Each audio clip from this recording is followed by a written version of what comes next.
దయచేసి అందరు కూర్చుందాం.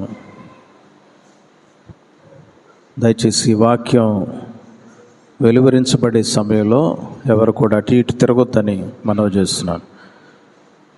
ప్రియమైనటువంటి దేవుని బిడ్డలారా, ఈ యొక్క ఉదయకాల సమయంలో మన ప్రభు అయినటువంటి దేవుణ్ణి ఆరాధించక మునుపు దేవుని యొక్క వాక్యంలో ఉన్నటువంటి మాటలు మనం ఇప్పుడే చదువుకున్నాం. హెబ్రీ పత్రిక 2వ అధ్యాయంలో గమనించినట్లయితే మరి ప్రభు ఎంత గొప్ప దేవుడై ఉన్నాడో, మన జీవిత స్థితి ఏ విధంగా ఉందో, ఆయన ఎలా మన యొక్క జీవితాల్లో మార్చాడో ఈ యొక్క లేఖన భాగాల్లో మనం గమనించవచ్చు. గత మంగళవారం జరిగించినటువంటి రిట్రీట్లో కూడా ఆరాధనకు సంబంధించి ఎంతో అద్భుతమైనటువంటి విషయాలు మనం విన్నాం. యేసయ్య యొక్క పాదాలు చూడటానికి కూడా అర్హత లేనటువంటి మనము, ఆయన యొక్క శరీరం అంతా కూడా గాయాలు చేసినటువంటి మనము, ఆయన ముఖాన్ని కూడా మరి నిజంగా చిందరవందర చేయబట్టానికి కారణమైన మన పాప జీవితాన్ని బట్టి మనకు అర్హత లేనప్పటికీ కూడా ఆయన ఆరాధించే అనుభవాన్ని ఇస్తున్నాడు. మన కోసమై తన ప్రాణాన్ని పెట్టాడు. అంతేకాకుండా ప్రియులరా, యేసుక్రీస్తు ప్రభువారు సిలువలో వేలాడి చనిపోవడమే కాకుండా 3వ దినాన తిరిగి లేచిన సజీవుడిగా ఉన్నాడు. అటువంటి అత్యద్భుతమైనటువంటి దేవుడు. అంతేకాదండి, యెషయా గ్రంథం 6వ అధ్యాయంలో ఆయన చుట్టూ ఉన్నటువంటి దేవదూతలు ఆయన మహిమను చూడలేక తమ 2 రెక్కలతో శరీరాన్ని, తమ 2 రెక్కలతో కళ్ళను కప్పుకొని మరి ప్రభువును ఆరాధిస్తున్నట్లుగా మనం గమనిస్తాం. కాబట్టి ఇంత గొప్ప దేవుడు, ఇంత మహిమ కలిగినటువంటి దేవుడు అని బైబిల్ గ్రంథం సెలవిస్తాం. ఈరోజు ప్రభువును ఆరాధించక మునుపు ప్రియులరా, హెబ్రీ పత్రిక 2వ అధ్యాయంలో మనం చదువుకున్నటువంటి రీతిగా ఆయన ఎలాంటి గొప్ప దేవుడై ఉన్నాడు అనే విషయాన్ని గమనించినట్లయితే చూడండి ప్రియులరా, మనం 7వ వచనాన్ని గమనించినట్లయితే 2:7, నీవు దేవదూతల కంటే వానిని కొంచెము తక్కువ వానిగా చేసితివి. 8వ కీర్తనలో దావీదు మహారాజు రాస్తాడు. ఆ కీర్తనలో ఉన్నటువంటి సత్యాలను గమనిస్తున్నట్లయితే మనుష్యుడు చేయబడినటువంటి విధానాన్ని మరి అక్కడ దావీదు మహారాజు జ్ఞాపకం చేసుకుంటున్నాడు. ప్రియులారా, 8వ కీర్తన ఒక్కసారి మనం గమనించినట్లయితే చూడండి ఏమి రాయబడిందో. 8వ కీర్తన 3-4 వచనాలు. నీ చేతి పని అయిన నీ ఆకాశములను, నీవు కలుగజేసిన చంద్ర నక్షత్రములను నేను చూడగా, నీవు మనుష్యుని జ్ఞాపకం చేసుకున్నటకు వాడేపాటివాడు, నీవు నరపుత్రుని దర్శించుటకు వాడేపాటివాడు, దేవుని కంటే వానిని కొంచెము తక్కువ వానిగా చేసి ఉన్నావు, మహిమ ప్రభావములతో వానికి కిరీటము ధరింపజేసి ఉన్నావు, నీ చేతి పనుల మీద వానికి అధికారము ఇచ్చి ఉన్నావు. ప్రియులారా, గమనిస్తున్నట్లయితే సమస్త సృష్టిని జరిగించిన సృష్టికర్త అని ఇక్కడ 3వ వచనంలో మనం గమనించవచ్చు. కీర్తన 8:3లో. రెండవదిగా గమనిస్తే మనుష్యుణ్ణి 5వ వచనంలో దేవుని కంటే వానిని కొంచెము తక్కువ వానిగా చేసి ఉన్నామంటున్నాడు. ప్రియులరా, మనుష్యుణ్ణి తయారు చేసింది కూడా ప్రభువే, దేవుడే. మరి మంటి నుంచి దేవుని యొక్క స్వరూప్యంలో తయారు చేసి తన జీవవాయువుని మన నాసికారంధ్రాల్లో ఊదిన దేవుడుగా కనిపిస్తున్నాడు. అంతేకాదు ప్రియులరా, మనం గమనించినట్లయితే చూడండి 5వ వచనం, మహిమ ప్రభావములతో వానికి కిరీటము ధరింపజేసి ఉన్నావు. ఎంత గొప్ప విషయం అన్నట్లయితే తన మహిమను మనకు ఆపాదించిన దేవుడుగా ఉంటున్నాడు. తన మహిమతో మనలను నింపినటువంటి దేవుడుగా ఉంటున్నాడు. ఒక కిరీటాన్ని మనకు ధరింపజేశాడంట. కిరీటం అనేది అధికారానికి సాదృశ్యంగా ఉన్నది. ప్రియులారా, చూడండి 6వ వచనం చూడండి, అక్కడ చెప్పబడుతుంది. 8వ కీర్తన 6వ వచనం, నీ చేతి పనుల మీద వానికి అధికారం ఇచ్చి ఉన్నావు. ఆయన ఏమేమైతే ఆయన చేతి పనులైన సృష్టి ఉన్నదో, సృష్టి మొత్తం మీద కూడా సృష్టికర్తకు హక్కు అయితే చేతి పనులన్నిటి మీద మనుష్యునికి అధికారం ఇచ్చినట్లుగా చూస్తా ఉన్నాం. మీరు సమస్తాన్ని ఏలండి అని ఆదికాండం 1వ అధ్యాయంలో 28, 29, 30 వచనాల్లో గమనిస్తే మనం అర్థం చేసుకోవచ్చు. కాబట్టి ప్రియులారా, మనుష్యుణ్ణి దేవుడు తన స్వహస్తాలతో చేశాడు. దేవదూతలకు కూడా ఇవ్వనటువంటి గొప్ప అనుభవాన్ని మనకిచ్చాడు. దేవదూతలు కూడా దేవుని స్వరూప్యంలో చేయబడలేదు. మనుష్యులమైన మనలను తన స్వరూప్యంలో చేసుకున్నట్లుగా ఆదికాండం 1:26లో తెలియపరచబడతా ఉన్నది. కనుక అంతేకాదు, తన యొక్క చేతి పనులైనటువంటి ఈ సృష్టి మీద అధికారాన్ని మనుష్యునికి ప్రభు ఇచ్చాడు. మహిమ ప్రభావాలతో నింపాడు. కిరీటాన్ని కూడా ధరింపజేశాడు. ఎంత గొప్ప అవకాశాన్ని ఇచ్చినట్లుగా మనం గమనిస్తున్నాం ప్రియులారా. అయితే మనుష్యుడు దేవుని మాటను ధిక్కరించి పాపం చేశాడు. ఏదైనా వనంలో దేవుడు తినవద్దన్న పండును తినడం మూలంగా మనుష్యుని యొక్క జీవితంలో పాపం చోటు చేసుకుంది. పాపం మనుషుని యొక్క జీవితాన్ని ఎలా చేసింది అన్నట్లయితే చూడండి, మహిమా ప్రభావాలతో ప్రభు ఆయన్ని నింపితే, చేతి పనుల మీద ప్రభు అధికారం ఇచ్చేయంగా, ఇవన్నీ ఇన్నిన్ని గొప్ప కార్యాలు ప్రభువు చేయంగా ప్రియులరా, మనం గమనిస్తున్నట్లయితే మనుష్యుడు ఇంత చేసినటువంటి దేవుణ్ణి గౌరవించకపోగా, ఆయనను ఆరాధించకపోగా, ఆయన మాటను తృణీకరించి సాతానుడు మాటకు తన జీవితంలో స్థానం ఇచ్చి తినవద్దన్న పండుని తిని తన జీవితానికి పాపాన్ని కొని తెచ్చుకున్నాడు, మరణాన్ని కొని తెచ్చుకున్నాడు. మనుషుని యొక్క జీవితం ఎలా అయింది అనే విషయాన్ని గమనించినట్లయితే చూడండి ప్రియులారా, హెబ్రీ పత్రిక 2వ అధ్యాయం 15వ వచనాన్ని గమనించినట్లయితే, కామా తర్వాత ఉన్నటువంటి మాటను గమనిస్తే, అనగా అపవాదిని మరణము ద్వారా నశింపజేయుటకు జీవితకాలమంతయు మరణ భయము చేత దాస్యమునకు లోబడిన వారిని విడిపించుటకు ఆయన కూడా రక్తమాంసములలో పాలివాడాయను. ప్రియులారా, ఇక్కడ మన యొక్క స్థితిని ప్రభు చూపిస్తున్నాడు.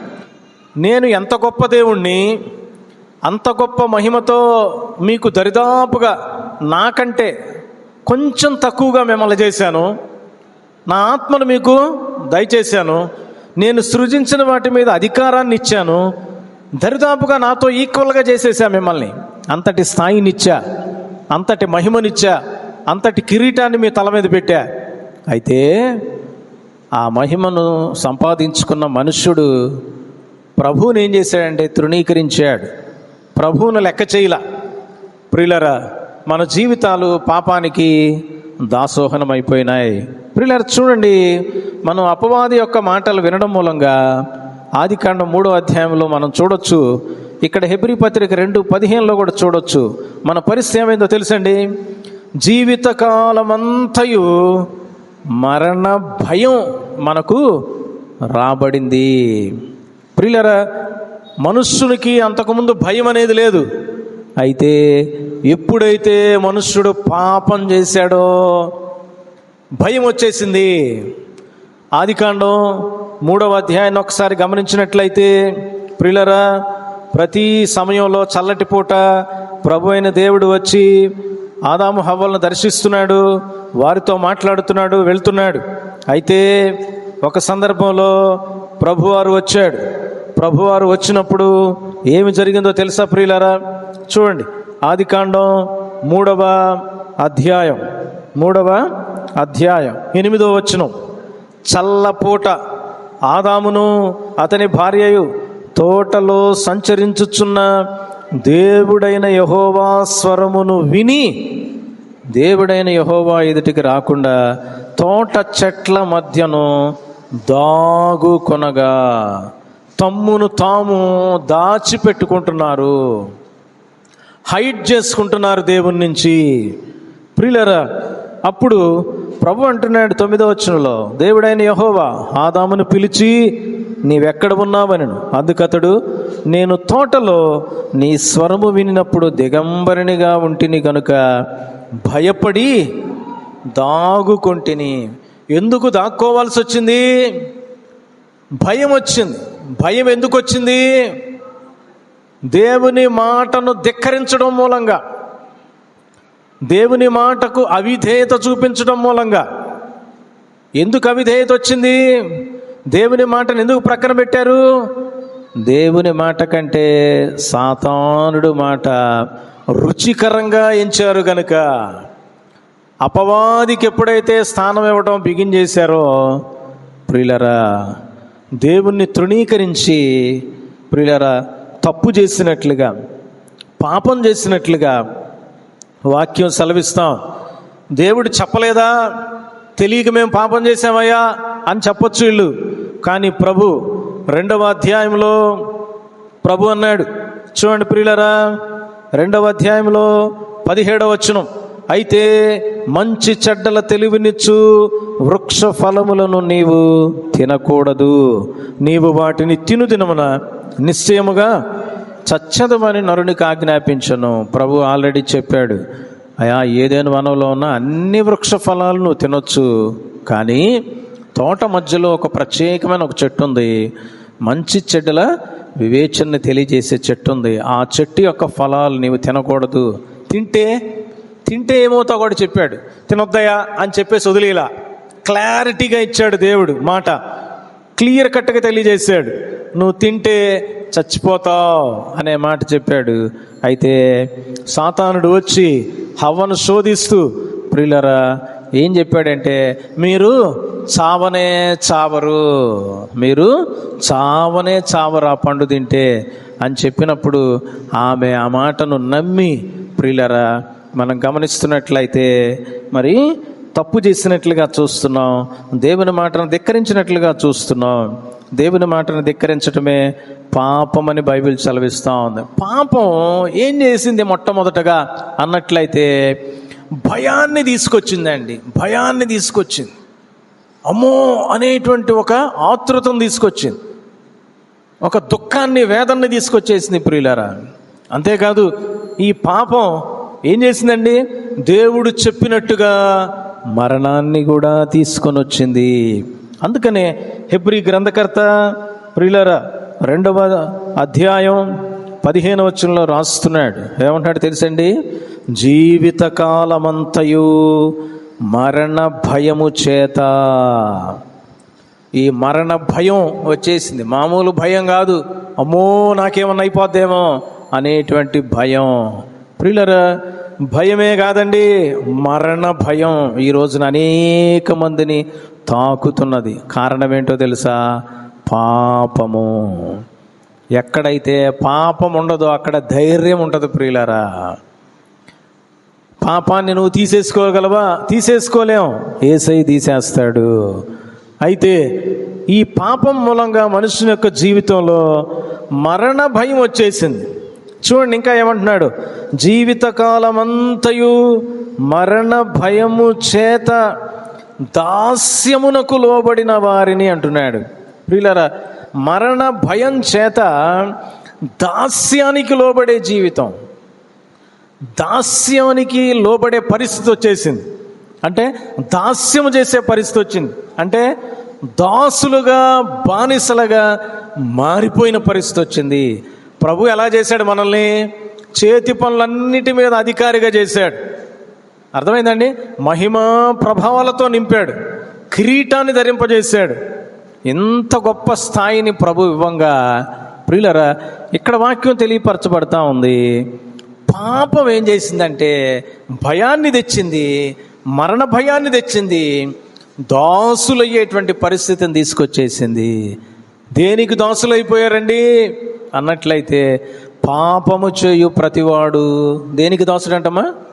రోమాపత్రిక 6వ అధ్యాయం సెలవిస్తూ ఉంది, పాపము చేయు ప్రతివాడు పాపమునకు దాసుడు, పాపానికి దాసుడు అయిపోతా ఉన్నాడు. చాలామంది జీవితాలు చూడండి ప్రియులరా, వారు తెలియక కూడా కొన్ని సందర్భాల్లో పాపాన్ని కంటిన్యూ చేసేస్తూ ఉంటారు. ఆ స్వభావం వచ్చేసింది ప్రియులారా. పాప స్వభావం మనుషునికి ఆదాము హవ్వల నుంచి ఏమైందండి, ఒక అంటు వ్యాధిలాగా సోకింది. ఆదాము హవ్వలు చేసిన పాపం మనకు సంక్రమించలేదు, కానీ గుర్తుపెట్టుకోవాలి, వారి యొక్క పాప స్వభావం, పాప నైజం మనకు ఒక అంటు వ్యాధిలాగా సోకింది ప్రియులరా. అందుకనే ఇక్కడ చూడండి, దాస్యమునకు లోబడ్డాం, దాస్యానికి లోబడిపోయాం.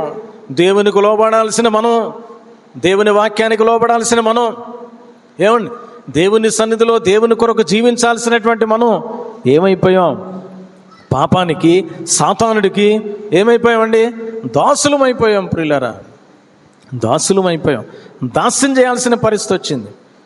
ఈ దాసత్వం ఎక్కడి నుంచి వచ్చింది? పాపమే దాని యొక్క రూట్ కాజ్, పాపమే దాని యొక్క రూట్ కాజ్. అయితే ప్రియులారా, గమనిస్తున్నట్లయితే ఇక్కడ వాక్యం తెలియపరచబడతా ఉంది. జీవితకాలమంతయు, హెబ్రీ పత్రిక 2:15 మధ్యలో, మరణ భయము చేత దాస్యమునకు లోబడిన వారిని విడిపించుటకు అనే మాట తెలియపరచబడతాం.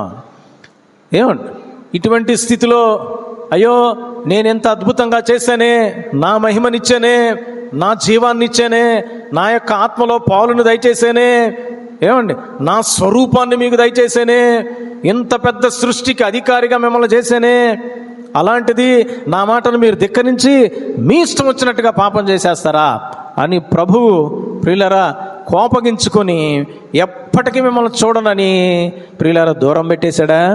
ప్రియులరా, ఏదేను వనం నుంచి అయితే పంపించేశాడేమో, కానీ మరి దేవుడు తన యొక్క రక్షణ ప్రణాళికను తెలియజేశాడు. అనాది సంకల్పంలో కుమారుడుగా ఈ లోకానికి వచ్చే విషయాన్ని తెలియజేశాడు. ఆ విషయాన్నే ఇక్కడ హెబ్రీ గ్రంథకర్త రాస్తున్నాడు. జీవితకాలం అంతయు కూడా మనం మరణ భయం చేత ఉండాల్సిందే. అపవాదికి, సాతానుడికి, పాపానికి దాస్యం చేయాల్స్తూ ఆ పాపానికి లోబడి ఉండాల్సిందే. అదే పర్యవసానం. అలాంటి స్థితిలో నుంచి విడిపించటానికి ప్రభు కృప తోడైంది ప్రియులారా. విడిపించటానికి ఇష్టపడ్డాడు దేవుడు. ఎవరు విడిపించలేరు?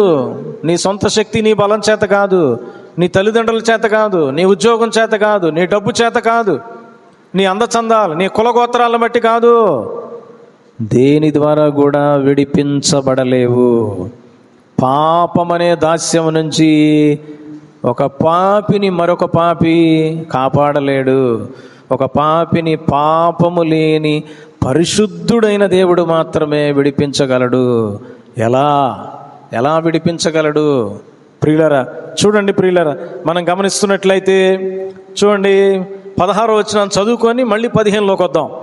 ఎందుకంటే ఒక చిన్న లింక్ ఉంది అక్కడ. ఎలయనగా 2:10, ఆయన ఎంత మాత్రమును దేవదూతల స్వభావమును ధరించుకొనక అబ్రహాము సంతాన స్వభావాన్ని, మనుష్యుణ్ణి రక్షించాలి కాబట్టి దేవదూతలాగొస్తే కుదరదు. లోతుని తన కుటుంబాన్ని రక్షించే సమయంలో దేవదూతలు వచ్చారు. ఏమండి, నరుల్ని పోలిని వారిగా వచ్చారు ప్రియులరా. అయితే యేసుక్రీస్తు ప్రభువారు దేవుడై ఉండి ఒక దేవదూతలాగా రాలా, దేవుడై ఉండి మనుష్యుడుగా తన శరీరాన్ని ఏర్పాటు చేసుకొని వచ్చాడు. శరీరాన్ని ధరించుకొని వచ్చాడు ప్రియులారా. శరీరాన్ని ధరించుకొని వచ్చినట్లుగా తెలియపరచబడతా ఉంది. చూడండి, అబ్రహాము సంతాన స్వభావమును ధరించుకొని మనుష్యుల యొక్క స్వభావాన్ని కలిగి వచ్చాడంట. ఆ నేచర్తో వచ్చాడు. ఆ స్వభావాన్ని సంతరించుకోవాల్సి వచ్చింది. రెండవది ఏంటో తెలుసా? 15వ వచనం చివరిలో ఉన్నది, దాస్యమునకు లోబడిన వారిని విడిపించుటకును ఆయన కూడా రక్తమాంసములలో పాలివాడాయను. ఒక్క స్వభావమే కాదండి, నేచరే కాదు, మనుష్యుని యొక్క స్వభావమే కాదు, ఇంకోటి ఏంటంట, మనుష్యుని వంటి రక్తమాంసాలు గలవాడే రావటానికి ఇష్టపడ్డాడంట. ప్రియులరా, దేవుడు ఎలాంటి వాడు అంటండి? యోహాను 4:24 సెలవిస్తాం, దేవుడు ఆత్మ. God is spirit. ఆయన ఆత్మదేవుడు. మనుష్యుడు కాలేడు ఎట్టి పరిస్థితుల్లో. మనుష్యుడు కావలసి వచ్చింది నీ కోసం, నా కోసం. మనుష్య స్వభావాన్ని సంతరించుకున్నాడు. మనుష్యుని వంటి రక్త మాంసములు గలవాడై ఈ లోకానికి వచ్చాడు. ఫిలిప్పీ పత్రిక 2వ అధ్యాయం 6-8 వచనాలు మనందరికి చాలా బాగా తెలుసు ప్రియులారా. ఆయన ఏం చేశాయంట? ఆయన దేవుని స్వరూపము గలవాడై దేవునితో సమానముగా ఉండుట విడిచిపెట్టకూడని భాగ్యమని ఎంచుకోలేదు, కానీ దాసుని స్వరూపము ధరించి మనుష్యుల పోలికగా పుట్టి మరణము పొందునంతగా, అనగా సిలువ మరణం పొందునంతగా విధేయత చూపించాడు. తను తాను తగ్గించుకున్నాడని కూడా తెలియపరచబడతా ఉంది. అందుకనే చూడండి, హెబ్రీ పత్రిక 2వ అధ్యాయం 9వ వచనం చూడండి. 9, దేవుని కృప వలన ఆయన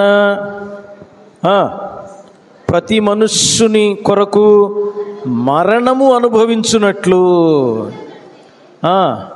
చేయబడిన యేసు మరణము పొందినందున అంటున్నాడు. మరణం పొందాడు. శాపగ్రస్తుడుగా మన శాపాలు తీసుకొని సిలువలో వేలాడాడు. మన కోసమై మరణమయ్యాడు. మరణమైతే ఆ మహిమంతా పోయింది. ఏమండి? దేవుడుగా ఉన్నటువంటి ఆయన తన మహిమను తగ్గించుకొని ఈ లోకానికి వచ్చాడు. మనుష్యుడిగా అబ్రాహాము సంతాన స్వభావం, రక్తమాంసాల్లో పాలుపాడయ్యాడు. అంతేకాకుండా ప్రియులరా, మరణం గుండా వెళ్ళటానికి కూడా ఇష్టపడ్డాడు. ఆయన మీద ఆరోపించబడిన నేరాలు, పాపాలు, శాపాలు మరణాన్ని కొని తెచ్చినాయి. ఈ మరణాల వల్ల ఏమైందండి ప్రియులరా? పాపాన్ని అయితే పోగొట్టాడు ప్రభువారు. నెక్స్ట్ ఏమైందో తెలుసా ప్రియులరా? ఆయన మరణించడం మూలంగా, పాపానికి శిక్ష వేయడం మూలంగా తిరిగి ఏ మహిమైతో ఆయనకున్నదో ఆ మహిమా ప్రభావాలు మళ్ళీ రిటర్న్ బ్యాక్ వచ్చినాయి అంట. చూడండి 9వ వచనం చివరిలో, మహిమా ప్రభావములతో కిరీటము ధరించిన వానిగా ఆయనను చూచుచున్నాము. ప్రియులరా, ముందు కోల్పోయినటువంటి ఆ మహిమనంతటిని మళ్ళా రీగెయిన్ చేసుకొని ప్రియులరా, నీకు నాకు మనందరికీ కూడా ఆ మహిమను ఇవ్వడానికి సిద్ధపడుతున్నటువంటి గొప్ప దేవుడిగా మనకు కనిపిస్తున్నట్లుగా చూస్తున్నాం. ఈ రోజున మన ప్రభు అయినటువంటి యేసయ్య నీవు నేను కోల్పోయిన ఆయన యొక్క స్వరూపాన్ని, నీవు నేను కోల్పోయినటువంటి మహిమను, నీవు నేను కోల్పోయినటువంటి రక్షణను యేసుక్రీస్తు ప్రభువారు తను సిలువలో వేలాడటం ద్వారా ఏమండి మనం కోల్పోయినటువంటి, ఉచితంగా ఇచ్చిన మహిమను మనమే కోల్పోయాం. ఆయన స్వరూపాన్ని కోల్పోయాం, ఆయన రక్షణను కోల్పోయాం. అటువంటి స్థితిని మరలా ప్రభు మనకు ఇచ్చినట్లుగా చూస్తున్నాం ప్రియమైనటువంటి వాళ్ళరా. అందుకనే రోమీయులకు రాసినటువంటి పత్రిక 8వ అధ్యాయాన్ని గమనించినట్లయితే, రోమా పత్రిక 8వ అధ్యాయం ఒక్కసారి గమనించండి ఏమి రాయబడిందో. రోమా పత్రిక 8వ అధ్యాయం 29, రోమా 8:29, తన కుమారుడు అనేక సహోదరులలో జ్యేష్ఠుడగునట్లు తన కుమారునితో సారూప్యము గలవారౌటకు వారిని ముందుగా నిర్ణయించను. మరియు ఎవరిని ముందుగా నిర్ణయించనో వారిని పిలిచెను, ఎవరిని పిలిచెనో వారిని నీతిమంతులుగా తీర్చెను, ఎవరిని నీతిమంతులుగా తీర్చెనో వారిని మహిమపరచెను. అందరూ ఒకసారి చేతుల పైకి తల్లు చెప్దాం, హల్లెలూయా. ప్రియులరా, కోల్పోయినటువంటి దేవుని యొక్క రూపాన్ని మరలా కుమారుడైన యేసయ్య యొక్క రూపంలోనికి తీసుకొచ్చేసాడు. కోల్పోయినటువంటి మహిమను మరలా పొందుకునేటట్లు చేశాడు.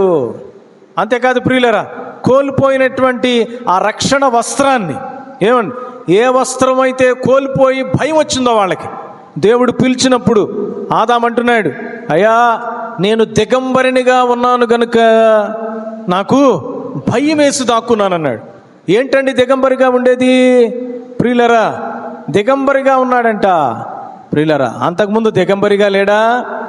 అంతకుముందు దిగంబరే, కానీ దేవుడు రక్షణ అనే వస్త్రంతో దాచి ఉంచాడు. శరీర సంబంధమైన వస్త్రాలు లేవేమో, ఆత్మ సంబంధమైన రక్షణ వస్త్రం ఉన్నది. పాపం చేసినప్పుడు రక్షణ వస్త్రాన్ని పోగొట్టుకున్నాడు. తన దిగంబరత్వం తనకు తెలిసొచ్చింది.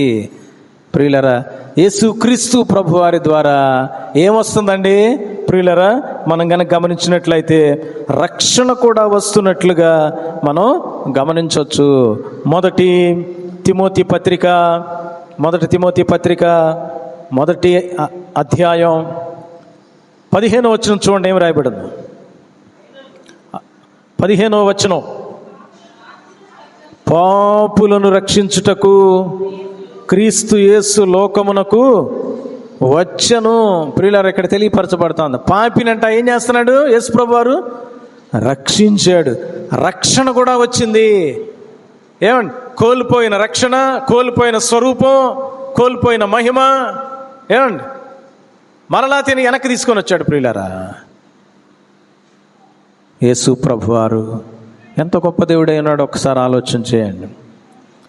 ఎంతో మహిమాన్వితుడైనటువంటి ఆయన తన మహిమతో మనలను నింపి మహిమాన్వితంగా మనల్ని తయారు చేశాడు. అయితే మన యొక్క స్వయం కృతాపరాధం మూలంగా పాపం చేసి ఆయన మహిమను, ఆయన స్వరూపాన్ని, ఆయన రక్షణను మనం కోల్పోయాం.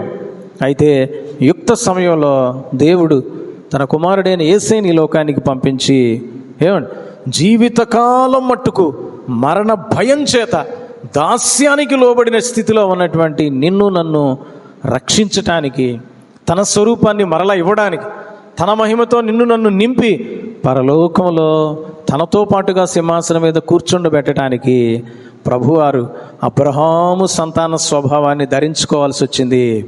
అంతేకాదు ప్రియులరా, మనుష్యుల వంటి మన వంటి రక్తమాంసాల్లో పాలివాడు కావాల్సి వచ్చింది. అంతేకాదు ప్రియులరా, 2వ అధ్యాయం హెబ్రీ పత్రిక 17వ అధ్యాయంలో మనం గమనిస్తే చివరిలో ఉంటుందన్నమాట, అన్ని విషయములలో ఆయన తన సహోదరుల వంటి వాడు కావలసి వచ్చింది. మనలను భరించుటకు, మనలను రక్షించుటకు, మనలకు విమోచనిచ్చుటకు, మనకు మహిమనిచ్చుటకు, తన స్వరూపాన్ని ఇచ్చుటకు, మన కోసమై మన వంటి అనేకమైన పరిస్థితుల గుండా వెళ్లాల్సి వచ్చిందంట ఆయన. ఎందుకో తెలుసా? ఆ పరిస్థితుల గుండా వెళ్ళి మనకున్న సమస్తమైనటువంటి చెడును తొలగించటానికి, పాపాన్ని తొలగించటానికి, పరిశుద్ధులుగా మార్చటానికి, నిన్ను నన్ను మరలా ప్రభువు దగ్గరకు తీసుకురావటానికి, ప్రభువుతో మమేకం చేయటానికి, ప్రభువు వంటి స్వరూప్యతలను తీసుకురావటానికి, ప్రభు వంటి మహిమను మరలా నీకు నాకు ఇవ్వడానికి ఎంత గొప్ప దేవుడుగా యేసుక్రీస్తు ప్రభువారు ఉన్నారో ఇక్కడ మనకు తెలియపరచబడతా ఉన్నది. కనుక యేసుక్రీస్తు ప్రభువారి యొక్క ఈ యొక్క మహిమాన్వితమైన గొప్ప కార్యాన్ని తలంచుకుంటూ మహిమ ప్రదాతగా ఉన్నటువంటి ఆ ప్రభువుని మనసారా స్తుతించి ఆరాధించి ఘనపరుస్తాం.